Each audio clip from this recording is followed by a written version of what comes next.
ഇടുക്കിയിൽ ടൂറിസം മേഖലയിലെ ഹോട്ടലുകളുടെയും റിസോർട്ടുകളുടെയും Google business profile hack ചെയ്ത തട്ടിപ്പ്.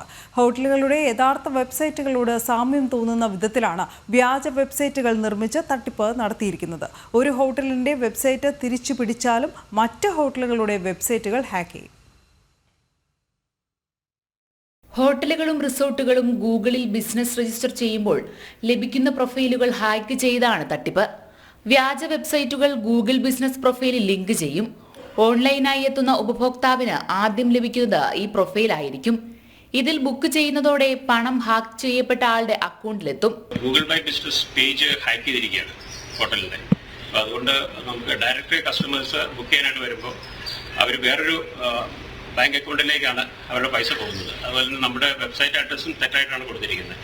അപ്പോൾ ഒരു പേയ്മെന്റ് നടത്തുമ്പോൾ നമുക്ക് പേയ്മെന്റ് വരത്തില്ല, അതിന് പകരം വേറൊരു തെറ്റായിട്ടുള്ള ഒരു ബാങ്ക് അക്കൗണ്ടിലേക്കാണ് പൈസ പോകുന്നത്. സ്വാഭാവികമായിട്ടും നമ്മൾക്ക് കിട്ടേണ്ട പൈസ പോവുകയും കസ്റ്റമർ വഞ്ചിക്കപ്പെടുകയാണ് ചെയ്യുന്നത്. ഇത് ഇവിടുത്തെ മേജർ ഹോട്ടൽസിന്റെ എല്ലാം തന്നെ വെബ്സൈറ്റുകൾ ഹാക്ക് ചെയ്താണ് ഞങ്ങളുടെ ശ്രദ്ധയിൽപ്പെട്ടത്. മൂന്നാറിൽ പ്രവർത്തിക്കുന്ന 4 വൻകിട ഹോട്ടലുകളുടെ വെബ്സൈറ്റുകളാണ് ഇത്തരത്തിൽ ഹാക്ക് ചെയ്യപ്പെട്ടത്. പരാതി നൽകിയിട്ടും സൈബർ കൃത്യമായി ഇടപെടുന്നില്ല. കൃത്യമായി ഇടപെടൽ ഉണ്ടാകാത്തതുമൂലം തട്ടിപ്പ് ഇപ്പോഴും തകൃതിയായി നടക്കുകയാണ്. പരാതി നമ്മൾ കൊടുത്തിട്ടുണ്ട്, സൈബർ സെല്ലുമായിട്ട് നമ്മൾ ഫോളോ അപ്പ് ചെയ്യുന്നുണ്ട്. അതുപോലെ തന്നെ ഗൂഗിളായിട്ട് നമ്മൾ ബന്ധപ്പെട്ടുകൊണ്ടിരിക്കുന്നത്. ഇതുവരെ പക്ഷെ നമുക്കൊരു എൻഡ് റിസൾട്ടിലേക്ക് വന്നിട്ടില്ല. അന്വേഷണം നടക്കുന്നു, കാര്യങ്ങൾ പുരോഗമിച്ചുകൊണ്ടിരിക്കുന്നു എന്നുള്ളതാണ് നമുക്ക് പോലീസിൽ നിന്ന് കിട്ടുന്ന ഒരു.